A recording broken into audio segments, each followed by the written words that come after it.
सभी को नमस्कार। आज हम पढ़ेंगे सर्वनाम। हिंदी व्याकरण में सर्वनाम एक अहम टॉपिक है। सर्वनाम के बिना हिंदी व्याकरण अधूरी है। आपसे निवेदन है कि आप यदि मेरे चैनल पर नए हो तो चैनल को सब्सक्राइब करें, क्योंकि एक मेरा नया चैनल है। चलो शुरू करते हैं।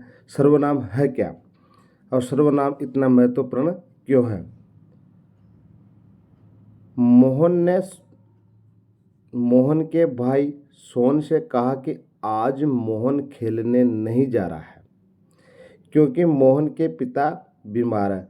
यह वाक्य बड़ा अरुचिकर, अवस्थित एवं भद्दा लग रहा है। ये वाक्य बहुत भद्दा लग रहा है। मोहन ने मोहन के भाई सोन से कहा कि आज मोहन खेलने नहीं जा रहा है, क्योंकि मोहन के पिता बीमार है। ये वाक्य बड़ा अरुचिकर एवं अवस्थित एवं भद्दा लग रहा है।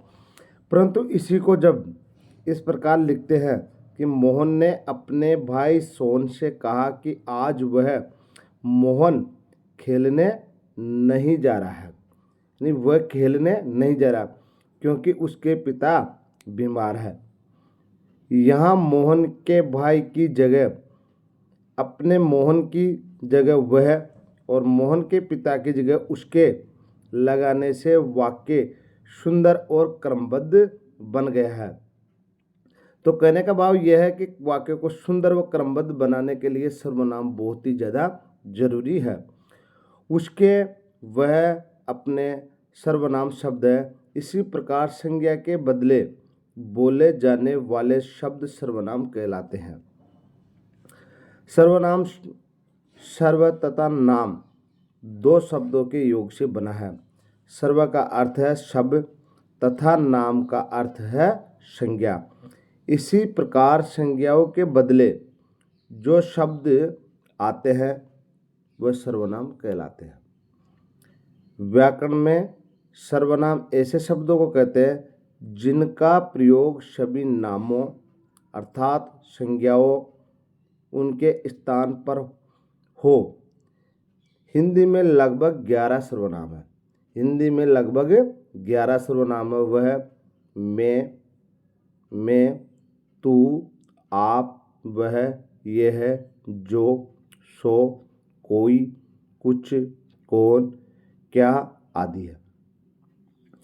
तो सर्वनाम का सर्वाधिक प्रयोग वाक्यों में एक ही संज्ञा के बार बार उसी रूप में आने से बचाने के लिए होता है।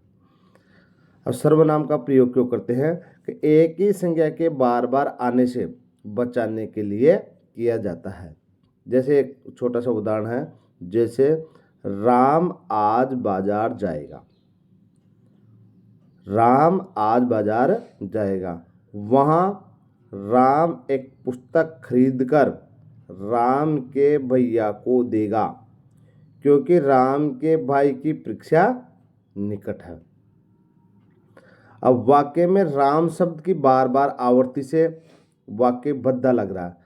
राम शब्द कितनी बार आ गया? जैसे राम आज बाजार जाएगा, वहाँ राम एक पुस्तक खरीद कर राम के भाई को देगा, तो राम 3 बार आ गया, क्योंकि राम के भाई की परीक्षा निकट है तो 3-4 बार आ गया। वाक्य में राम की बार बार आवृत्ति से वाक्य भद्दा लग रहा। अतः अनावश्यक राम शब्द का प्रयोग हटाकर सर्वनाम से उसे शुद्ध किया जा सकता है।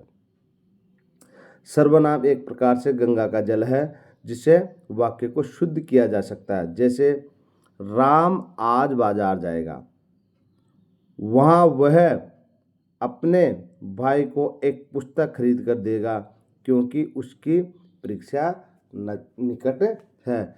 इसी प्रकार से सर्वनाम से वाक्य को अति सुंदर बनाया जा सकता है। आपसे पुनः निवेदन है कि यदि आप मेरे चैनल पर नए हो तो चैनल को सब्सक्राइब करें। धन्यवाद।